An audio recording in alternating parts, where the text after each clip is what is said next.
There have been tens of thousands of videos made in recent years about how the West got itself lost in globalist liberalism, many conspiracy theories ranging from differing billionaire figures to the undermining from deep states and so on, but it looks like we finally have the smoking gun. I'm referring to the revelations stemming from Donald Trump's cancelling of the USAID, that's the United States Agency for International Development Payments. Ostensibly, USAID is the altruistic arm of the US government that funds humanitarian causes at home and abroad. Or at least that's what the BBC would like you to believe. Like many progressive outlets, they're up in arms about Trump cancelling USAID, but in reality, what's been revealed is that USAID is simply a front for the globalist liberal elite to enforce their ideology around the world. And I would just say a strong message to Democrats who are out there pretending to be outraged about the long list of crap that this administration is cutting, federal waste and funding, like $2 million for sex changes in Guatemala, $6 million to fund tourism in Egypt, $20 million on a new Sesame Street show in Iraq, $4.5 million to combat disinformation in Kazakhstan. It's been revealed that USAID gave $68 million to the World Economic Forum, the epicenter of globalist liberalism. There's also been a case of jobs for the boys, or in this case, jobs for the girls. Chelsea Clinton, that's the Clintons' daughter, raked in $84 million for her charity causes. Safe to say she pocketed a decent amount of that. There's also claims that USAID was funding progressive media outlets such as Politico. Here's $90 million that's apparently been spent on HIV relief in San Francisco.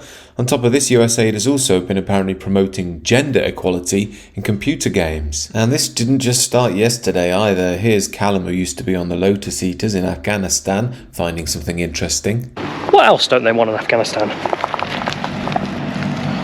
Gender sensitivity training.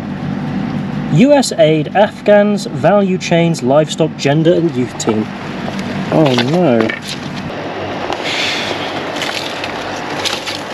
Women's agriculture. Don't need that anymore.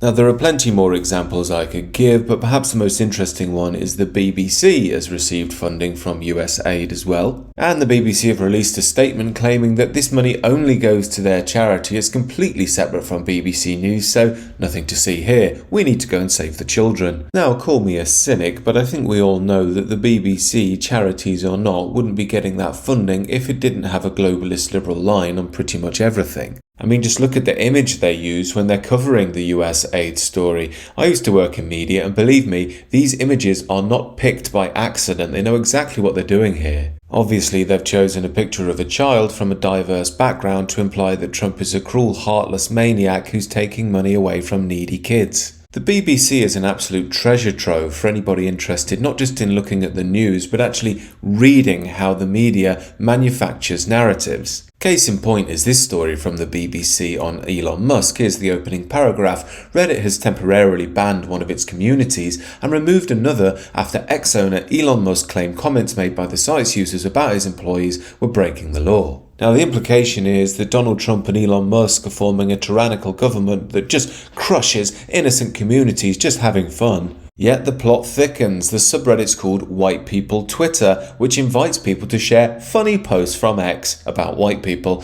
and it's now been banned for 72 hours after calling for violence on Elon Musk and his team in the government.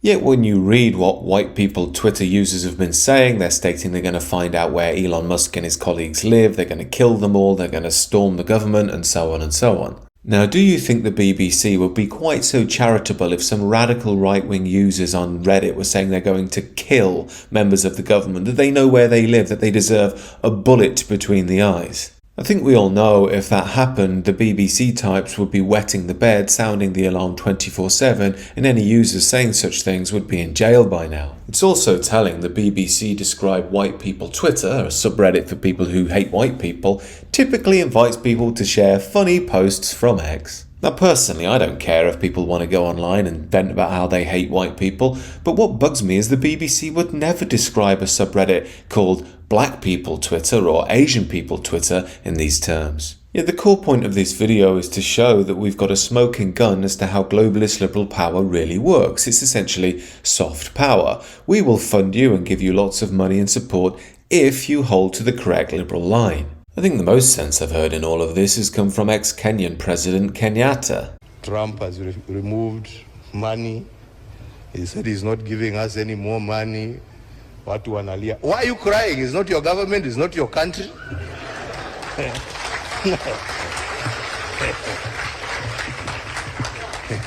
He has no reason to give you anything.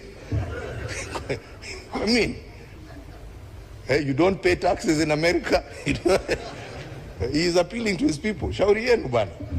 Yeah? This is a wake-up call for you to say, okay, what are we going to do to help ourselves? I think that's a lesson we can all take from this. It's time to help ourselves and each other. That's very much a mission in my Substack, link down below. Do check it out and let me know your thoughts about this. Do consider subscribing to the channel if you're new.